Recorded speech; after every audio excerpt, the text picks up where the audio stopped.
Bonjour à tous. C'est bon. Donc oui, je m'appelle Loïc Ferrer et donc je vais vous parler un peu de Radiomix. Ça sera un petit peu la suite de la première présentation, mais là ce sera en cancérologie. Et donc en fait, je travaille chez Sophia Genetics. Donc c'était une entreprise qui initialement faisait de la génomique, qui fait encore actuellement principalement de la génomique, mais il y a un nouveau département qui a été créé, qui s'appelle Sophia Radiomix. Donc il a été créé ici à Pessac, où nous on est spécialisé vraiment pas sur la génomique, mais sur des applications radiomiques, principalement en cancer. Et aujourd'hui, on est une bonne vingtaine de personnes, et c'est amené à croître encore assez fortement dans les prochains mois ou les prochaines années à venir. Donc l'idée de la radiomique, c'est quoi? C'est que les images qu'on collecte en pratique clinique, c'est plus que juste des simples dessins, c'est des données, et il faut les exploiter tout en les couplant à d'autres sources d'informations qu'on peut avoir chez le patient, donc que ce soit pour faire du pronostic chez le patient, ou faire du diagnostic, ou plein d'autres décisions à venir. Donc ce qui est fait aujourd'hui en routine clinique, dans les cancers à tumeurs solides, par exemple pour manager un patient. Donc ici, c'est pour par exemple évaluer la réponse au traitement pour un patient. Donc on a un patient qui reçoit un traitement et on veut savoir si le traitement a vraiment un effet sur le patient ou pas. Donc il y a différents critères qui existent à partir de l'image médicale, et notamment deux critères assez connus qui sont le RECIST et le PERCIST. Donc le RECIST, c'est un critère morphologique. Ici, on a une image en cancer du poumon, donc on a les deux poumons des patients, et ici, il a une lésion tumorale assez grosse, puisqu'elle prend presque la moitié du poumon. Et ce que va faire le critère RECIST, c'est qu'il va considérer le plus grand diamètre ici comme critère d'intérêt, et c'est ce plus grand diamètre qu'on va suivre au cours du suivi du patient, et on va regarder s'il croît ou pas au-dessus d'un certain seuil ou pas, afin de définir si le patient est un répondeur ou non, s'il est vraiment un très bon répondeur ou non, etc. Il y a d'autres critères qui existent, donc je disais, comme les critères PERCIST, qui sont des critères métaboliques, ou d'autres critères spécifiques à chaque type d'application. Mais dans l'ensemble, tous ces critères sont limités parce qu'ils n'exploitent pas l'ensemble de l'information qu'on peut avoir sur l'image. Et donc l'idée de la radiomique, c'est d'extraire toute l'information qu'on peut avoir à partir de ces images-là, afin de faire de la décision, enfin d'aider à faire de la décision clinique. Donc donc on a développé un software qui s'appelle Sophia Radiomix, et l'idée, c'est qu'on va récupérer des images des patients à travers le PACS. On va faire une visualisation de nos images. On va avoir un outil de segmentation de la tumeur, qui est un outil de segmentation, là pas automatique, mais semi-automatique. Donc je vais vous montrer après comment ça marche. Et ensuite, on va extraire des features de nos tumeurs. Donc les features, ça va être par exemple des indicateurs morphologiques, donc des indicateurs de taille. Est-ce que la tumeur est grosse ou pas? Donc ça va être par exemple le volume de la tumeur. On aura aussi le plus grand diamètre, etc. Mais des indicateurs un peu plus complets. On va avoir des indicateurs de forme. Est-ce que la tumeur est plutôt sphérique, ou est-ce qu'elle est plutôt aplanie, etc. On va avoir des indicateurs de texture, donc est-ce que la tumeur est plutôt homogène ou hétérogène. Donc on pourra différencier par exemple des parties plutôt proliférantes des parties nécrosées de la tumeur. On va avoir d'autres indicateurs, par exemple sur juste la distribution de l'intensité des pixels, etc. Et donc on va récolter toutes ces données, on va les coupler à d'autres sources de données, comme je disais, cliniques, génomiques, etc. Et on va faire notre analyse statistique. Donc la segmentation semi-automatique, comment ça se passe en pratique? Donc ça, c'est vraiment c'est notre soft. Et ici, on a on a un patient qui a un méningiome, donc c'est un cancer, enfin une tumeur des méninges. Donc bon, celui-là, il est très facile à voir, voilà, c'est pour ça que je vous l'ai mis. Et donc ici, on a trois coupes du patient, donc en axial, en sagittal et en coronal. Et donc l'idée de la segmentation semi-automatique, c'est qu'on va choisir une image 2D, donc on a plusieurs coupes, voilà, qui nous permettent de reconstruire le volume en 3D. Donc on choisit une coupe où on voit bien la tumeur, on va cliquer au milieu de la tumeur, et donc il y a une sorte de graine qui va être, et puis il y a ce qu'on appelle un mesh, un maillage 3D, qui va grossir jusqu'à épouser le contour de la tumeur. Ça marche pas? Ah, j'ai peut-être des images un peu trop grosses.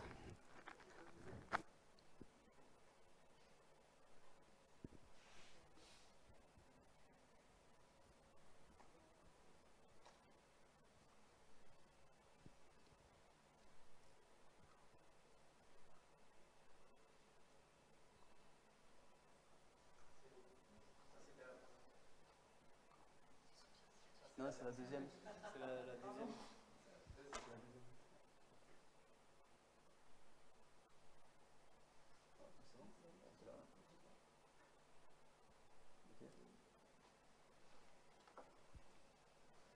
Donc voilà, c'est bon, je ne sais pas pourquoi ça ne marchait pas, mais donc on clique au milieu et puis vraiment très rapidement, en 2 secondes, 3 secondes, ça dépend de la complexité de la tumeur et puis si elle est grosse ou pas, etc. On a un contouring qui s'effectue de notre tumeur. Donc on peut revenir sur les 3 plans et on peut vérifier si le contouring est bon sur toutes les slices. On valide et puis on a notre modélisation même en 3D si on veut ici, donc on peut zoomer, etc., voir la tumeur, la manipuler, etc. Et ensuite on peut extraire plein d'informations de la tumeur, donc comme je disais, d'indicateurs morphologiques, de texture, etc. Et donc nous voilà, on va coupler ces différentes sources d'informations et on va faire 2 types d'analyse. Une analyse qui peut être plutôt explicative, donc pour expliquer, enfin aider le clinicien à comprendre ce qui se passe, et plutôt une analyse prédictive où on va soit prédire l'évolution de la tumeur, donc par exemple en volumétrie, on va essayer de prédire d'évaluer le pronostic du patient, de trouver la meilleure thérapie pour le patient, etc. Donc je vais vous montrer trois petits exemples de l'utilisation de la radiomique. Donc c'est plutôt des preuves de concept. La première qui va être un cancer du poumon traité par immunothérapie, où on va essayer de faire de la classification de patients. Donc en fait c'était une analyse rétrospective qu'on avait d'une cohorte avec 53 patients qui étaient traités pour un cancer du poumon assez avancé. Donc c'est des patients qui ont eu plusieurs lignes de traitement avant, et là on va tester on va tester l'immunothérapie chez ces patients, et l'outcome qu'on avait, c'était le temps de progression. Donc ici, tous les patients progressent, et ce qui intéresse le clinicien, c'est de savoir si le patient va avoir une progression rapide de la maladie ou s'il va avoir une progression plutôt tardive de la maladie. Sachant que s'il a une progression tardive, c'est que l'immunothérapie a eu un effet plutôt satisfaisant. Et pour essayer de prédire donc, si le patient va avoir une progression rapide ou tardive, donc on a des images médicales, on a des données cliniques comme l'âge, le sexe, le statut tabagique, etc. Donc pour la stratégie de modélisation, donc on a utilisé plusieurs algorithmes de machine learning, mais ceux qui marchaient les mieux ici, c'était des forêts aléatoires, avec une procédure de sélection de variables qui est basée sur l'importance des variables. Donc c'est il y en a qui connaissent ici, c'est la procédure VSURF Robin Génuer, qui travaille à Bordeaux. Et donc l'idée, c'est qu'on a une procédure en 3 étapes. Une première étape qu'il appelle le thresholding, donc où en gros on va enlever toutes les variables qui n'ont pas une importance très élevée dans le modèle et qui correspondent un peu à des variables de bruit. Et puis on va avoir 2 autres étapes, une étape interprétation, donc où on va garder toutes les variables qui sont corrélées avec notre outcome d'intérêt, même si ces variables sont assez redondantes. Et la dernière étape qui est l'étape de prédiction, où on va garder le plus faible nombre de variables prédictives qui nous permettent d'obtenir des performances assez satisfaisantes. Et donc avec ce modèle-là, on obtenait 3 variables qui étaient le poids et le nombre de niveaux de grille sans et avec quantification. La quantification, c'est une sorte comment dire, d'agglomération des niveaux de grille à une échelle moins importante. Et donc on obtenait les performances prédictives suivantes avec une précision globale qui était à 77% et une sensibilité à 89% pour une spécificité à 50%.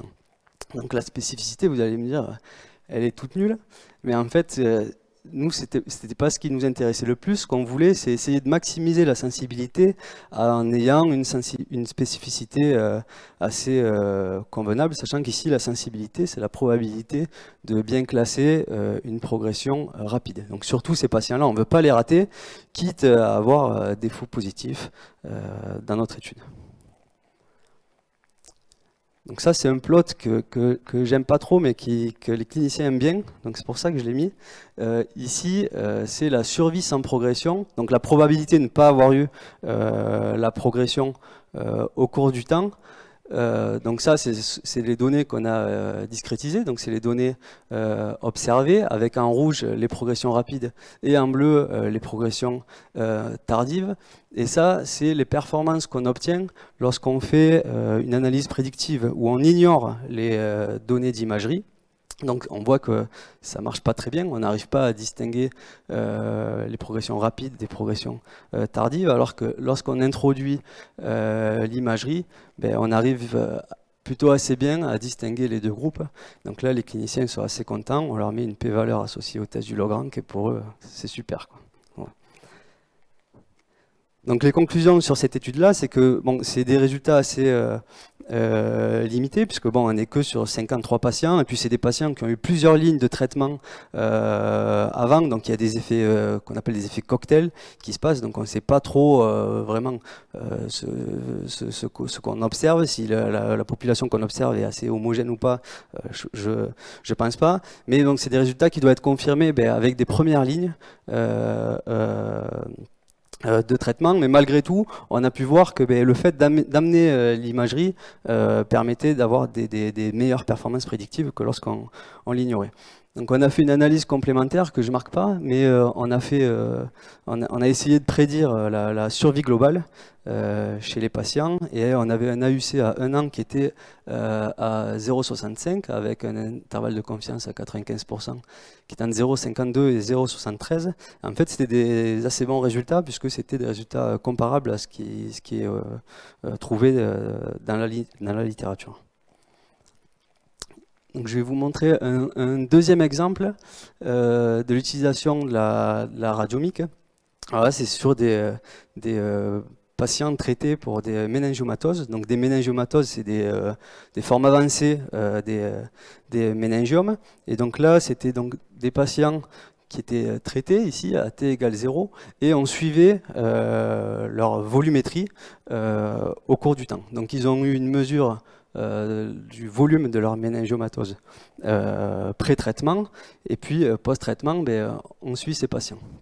Et donc, la question du clinicien, c'était est-ce qu'on peut distinguer différents profils d'évolution chez les patients?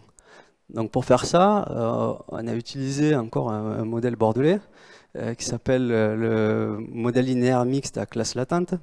Donc l'idée, je ne sais pas si tout le monde connaît les modèles mixtes, mais c'est des modèles longitudinaux donc pour données répétées dans le temps. Et l'idée des modèles mixtes à classe latente, c'est de considérer qu'en fait, ben, la population qu'on observe, elle n'est pas homogène, comme on aurait dans un modèle mixte classique, mais elle est hétérogène et elle est différenciée en différents profils d'évolution, donc différentes classes latentes qui, elles, sont homogènes. Et donc le modèle il est décomposé en deux sous-parties. Donc c'est une première partie où on va modéliser la probabilité qu'un individu appartienne à une certaine classe, G. Et donc on va utiliser une régression logistique multinomiale pour ça. Et on va ensuite modéliser la distribution de nos Y, donc nos volumes individuels, sachant que l'individu est dans la classe G. Okay, et donc pour ça, on va avoir des effets fixes populationnels, donc qui sont partagés par tous les individus. On va avoir des effets fixes spécifiques à la classe G et des effets aléatoires individuels qui vont capter la corrélation intra-individuelle. Donc ce modèle-là, il se fait pour un nombre de classes fixées, et donc on va l'estimer avec différents nombres de classes, donc 1, 2, 3, 4, 5, etc. Et il va être estimé par la méthode du maximum de vraisemblance, et on va choisir le modèle qui minimise le BIS. Donc le modèle nous disait que on avait en fait 4 profils distincts d'évolution volumétrique dans la population. Et si on regarde les 4 profils, ils s'expliquent assez facilement. Donc la première classe, c'est une classe où donc, en trait plein, vous avez les trajectoires individuelles observées, et en pointillé, c'est la trajectoire fitée moyenne fitée par le modèle. Et donc la première classe, c'est une classe où on a une baisse du volume post-traitement, puis une stabilisation du volume. La seconde classe, c'est des patients pour qui le volume reste stable post-traitement. La troisième classe, où on a une augmentation volumétrique mais qui reste assez modérée. Et la dernière classe, c'est des méningiomes qui explosent post-traitement. Donc je ne vous décris pas tout le modèle, mais on est capable, via des modèles-là, de quantifier l'impact de facteurs sur la probabilité d'appartenir à chaque classe. Et donc là, on était capable, par exemple, de quantifier l'effet des dynamiques pré-traitement sur les dynamiques post-traitement. Et surtout, ce qui plaît aux cliniciens, c'est qu'on est capable de déterminer des règles de classification très simples. Et donc là, actuellement, on est en train de continuer sur ce travail-là, et on essaye d'associer ces profils d'évolution avec un autre outcome qui est l'apparition de la progression. La dernière étude que j'aimerais vous montrer, c'est chez des patients avec des gliomes, et là c'est de la classification. Et donc des gliomes, c'est des tumeurs cérébrales. Et donc là, ce qu'on avait comme données, c'était une cohorte de 27 patients avec des gliomes, et ces patients pouvaient avoir 3 types de mutations IDH, donc c'est un gène, soit IDH1 standard, soit IDH1 non standard, soit une mutation IDH2. Et donc l'objectif là, c'était de voir si à partir des données d'imagerie et de données cliniques, qui étaient là, je le sais, etc., on pouvait déterminer le type de mutation IDH qu'avait le patient. Alors pourquoi ça intéresse les cliniciens? Parce qu'en fait, suivant le type de mutation IDH qu'a le patient avec Guillaume, il aura un pronostic totalement différent, et du coup il aura un suivi, un monitoring qui sera différent. Donc pareil, on a utilisé différents algorithmes de machine learning avec une procédure de sélection de variables, et on a utilisé une validation croisée avec une nested cross validation procedure. C'est plus facile en anglais. Et donc on obtient les résultats suivants. Donc là c'est la matrice de confusion entre les mutations IDH observées et celles qui sont prédites. Donc on voit que quand on distingue les IDH1 standard, non standard et IDH2, donc on arrivait bien à prédire 17 patients sur 27, avec 9 sur 12 chez les standards IDH1, 6 sur 10 chez les IDH1 non standards et 2 sur 5 chez les IDH2. Donc les IDH2, ils ne sont pas beaucoup, essayer de les prédire, c'est pas évident. Et donc ce qu'on a fait, une deuxième étude qu'on a fait, c'est qu'on a groupé les IDH1 entre eux, les IDH1 standards et non standards, versus les IDH2, et en fait on arrivait à bien prédire les IDH1 avec 20 sur 22 qui étaient bien prédits et 3 IDH2 sur 5 qui étaient bien prédits. Donc c'était des résultats assez encourageants parce que le dataset il est vraiment tout petit ici et donc là oui juste un plot en fait pour prédire ces résultats il y a une seule feature qui était gardée qui était un indicateur de texture qui est alors qui n'est pas évident à comprendre, mais qui nous dit à quel point on a des niveaux de grille de faible intensité qui sont loin du contour de notre région d'intérêt. Donc c'est assez corrélé avec un indicateur d'homogénéité de la tumeur, et ce que ça nous dit, c'est que plus cette feature est élevée, et plus les patients sont à même d'être IDH. Donc les perspectives de nos travaux et d'abord les principales limites qui nous restent encore à faire face. Donc c'est que dans la littérature, la communauté clinique est parfois assez réfractaires à utiliser la radiomique. Alors pourquoi? Parce qu'ils nous disent que il faudrait que les features radiomiques soient standardisées, donc que tout le monde les calcule de la même façon. Ils veulent évidemment des coûts computationnels très rapides. Ils veulent que les résultats soient reproductibles. Et ils veulent comprendre comment ça marche. Donc tout ce qui est interprétabilité et explicabilité, que ce soit pour les features ou pour les modèles, ils sont super intéressés. Donc nous, on s'inscrit en fait dans un cadre de standardisation internationale des features radiomiques, donc qui s'appelle l'IFSI. On est en train de travailler sur la reproductibilité de nos segmentations. Donc comme c'est des segmentations semi-automatiques, ce qu'on fait, c'est qu'on va avoir plusieurs utilisateurs qui vont cliquer à différents endroits de la tumeur et on regarde si la segmentation obtenue reste plus ou moins la même. On est également en train de travailler sur l'utilisation de deep learning pour tout ce qui est segmentation 3D. Et à terme, l'objectif, c'est en fait de développer des algorithmes prédictifs qui vont être spécifiques à chaque pathologie, à chaque type de traitement et à chaque type d'outcome d'intérêt. Donc il y a beaucoup de travail à venir. Et dans notre cadre, bon, j'ai l'impression que c'est un peu le cas pour tout le monde, mais tout ce qui est interprétabilité et explicabilité des prédictions issues des modèles de machine learning principalement, c'est vraiment un intérêt majeur parce que les cliniciens, ils veulent comprendre ce qui se passe et ils ne nous feront pas confiance tant qu'on ne pourra pas leur dire bon, c'est telle feature qui est associée comme ça avec tel outcome et vous pouvez faire confiance à nos modèles. Un dernier aspect qui est hyper important, c'est l'évaluation de l'incertitude autour de nos prédictions. Donc c'est super de pouvoir dire bon je suis sûr à 80% mon patient va répondre au traitement, mais si en fait j'ai une incertitude énorme autour de ma prédiction, en fait je ne sais rien du tout.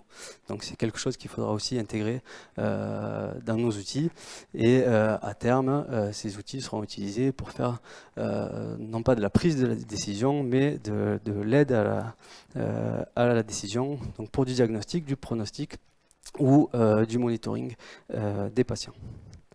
Je vous remercie. Merci.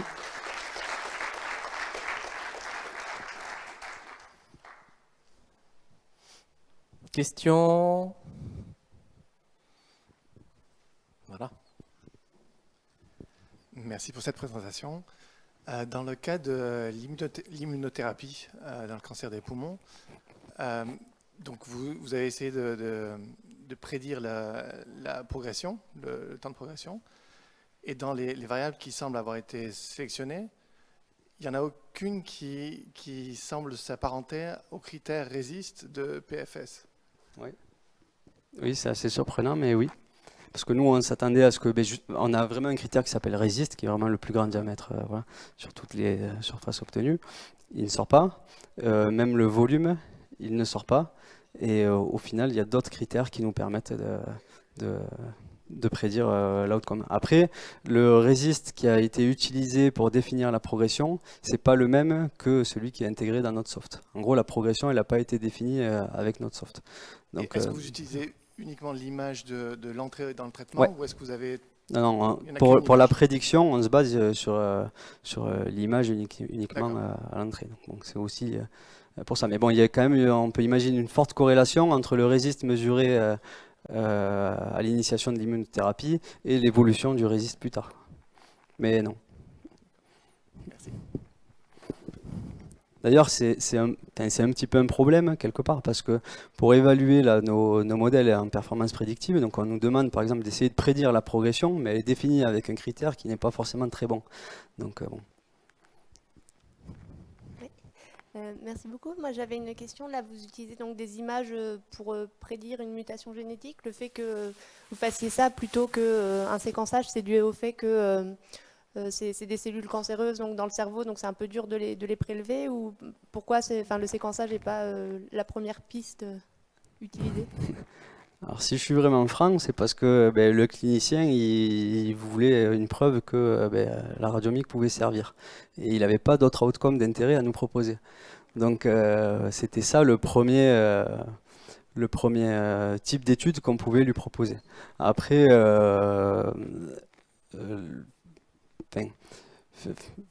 faire du séquençage, c'est pas non plus évident. L'imagerie, on l'a forcément. Donc, si on peut, bon, là, ce sera jamais parfait, mais si on peut arriver à prédire le type de mutation qu'a le patient en évitant passer par l'analyse génomique, c'est super, quoi. Que ça soit en coût financier ou même en rapidité computationnelle, puisque ça serait fait automatiquement, quoi. D'autres questions? Paul?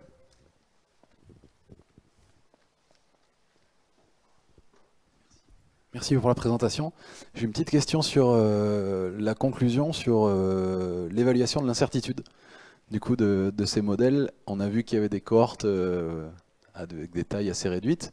Les pistes sont plutôt prometteuses, mais du coup, est-ce que vous avez des pistes pour évaluer cette incertitude?